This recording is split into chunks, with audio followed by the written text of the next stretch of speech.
Hello दोस्तों, स्वागत है आपका मैथ स्टडी क्लासेस पर। दोस्तों आज की वीडियो में हम द्विघात समीकरण के ऊपर बात करेंगे। दोस्तों हम द्विघात समीकरण को 3 विधियों से सॉल्व कर सकते हैं। नंबर 1 गुणनखंड विधि, नंबर 2 पूर्ण वर्ग बनाकर, नंबर 3 श्रीधराचार्य सूत्र विधि। दोस्तों आज की वीडियो में हम द्विघात समीकरण को गुणनखंड विधि द्वारा सॉल्व करेंगे। दोस्तों हमारे पास क्वेश्चन है x² - 3x - 10 = 0। दोस्तों हमें x² की x² लिखनी है और -3x को दो भागों में तोड़ना है। और दो भागों में किस प्रकार तोड़ना है कि गुणा करके AC आए, AC और घटा के B आए। दोस्तों AC का मतलब यहाँ पे x² का गुणांक और C यानी 10 से है, और इसी प्रकार B का मतलब यहाँ पे -3 से है। दोस्तों अब हमने -3 को इस प्रकार तोड़ना है कि गुणा करके 10 आए और घटा के 3 आए। तो हम इसे इस प्रकार लिख सकते हैं 5 - 2x - 10 = 0। दोस्तों अब यहां से x² की x² आएगा और ये x 5 के साथ मल्टीप्लाई होगा, फिर ये कोष्टक खुलेगा तो ये -5x होगा, फिर ये x - 2 के साथ मल्टीप्लाई होगा, कोष्टक खुलेगा तो ये +2x आएगा -10। अब हमने इन दोनों में जो कॉमन है और इन दोनों में जो कॉमन है उन्हें निकालना है। दोस्तों इन दोनों में x कॉमन है, x लिखा, फिर यहां आया x का मल्टीप्लाई x के साथ करेंगे तो x² आएगा, और x का मल्टीप्लाई -5x के साथ करेंगे तो ये आएगा। इसी प्रकार जो यहां कोष्टक में आता है वही यहां भी कोष्टक में आता है। अब किसका मल्टीप्लाई x के साथ करेंगे कि 2x आ जाए तो +2 का मल्टीप्लाई x के साथ करेंगे तो 2x आ जाएगा, और 2 का मल्टीप्लाई -5 के साथ करेंगे तो -10 आ जाएगा = 0।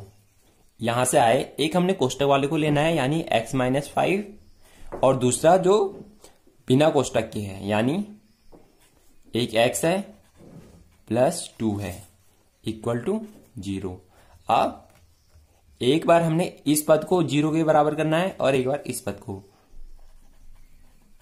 यदि दोस्तों x - 5 = 0 तो x का मान क्या आ जाएगा 5, और यदि x + 2 = 0 तो x बराबर -2।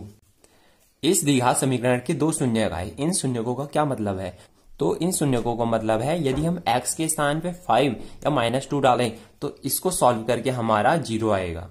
दोस्तों हम इसे चेक कर सकते हैं। हम x के स्थान पे 5 डालेंगे तो ये आ गया x² यानी 25 -3 × 5 यानी 15 - 10, और यहाँ पे बराबर 0 तो ये आया 25 - 25 = 0, तो 0 = 0।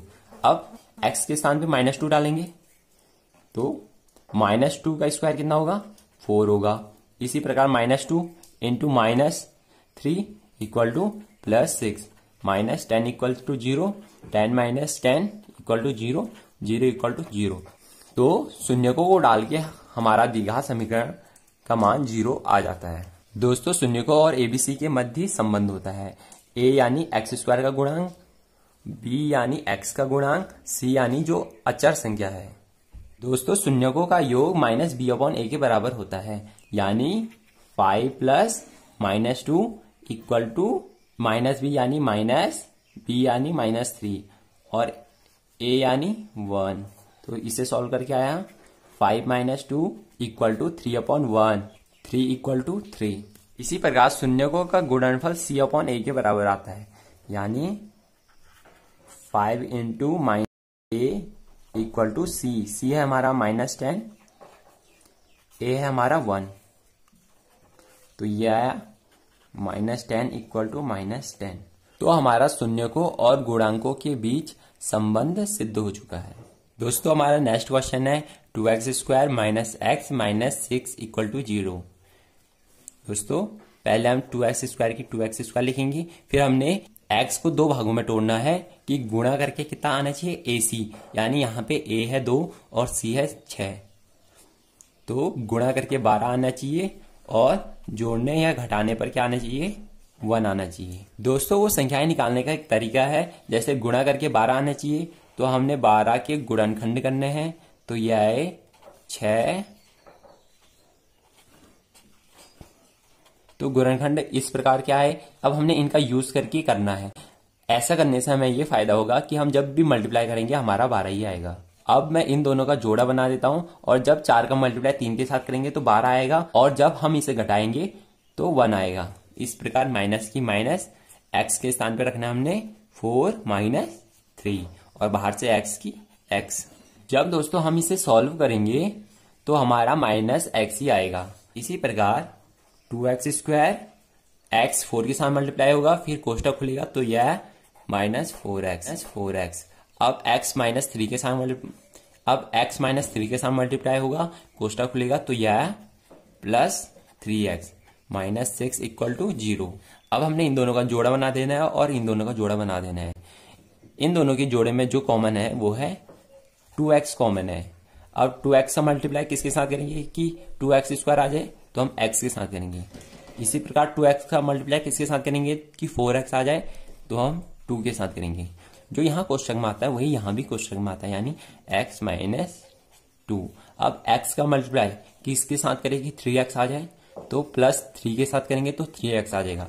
इसी प्रकार जब 3 का मल्टीप्लाई माइनस 2 के साथ करेंगे तो माइनस 6 आएगा इक्वल टू 0। एक बार हमने कोष्टक वाले को लिखना है x माइनस 2, एक बार बिना कोष्टक वाले को, यानी 2x प्लस 3 इक्वल टू 0। यदि दोस्तों x माइनस 2 इक्वल टू 0 तो x बराबर 2, और यदि 2x प्लस 3 इक्वल टू 0 तो x बराबर माइनस 3/2, क्योंकि 3 दूसरी साइड गया तो माइनस का हो गया, फिर 2 मल्टीप्लाई में था तो ये भाग में चला गया।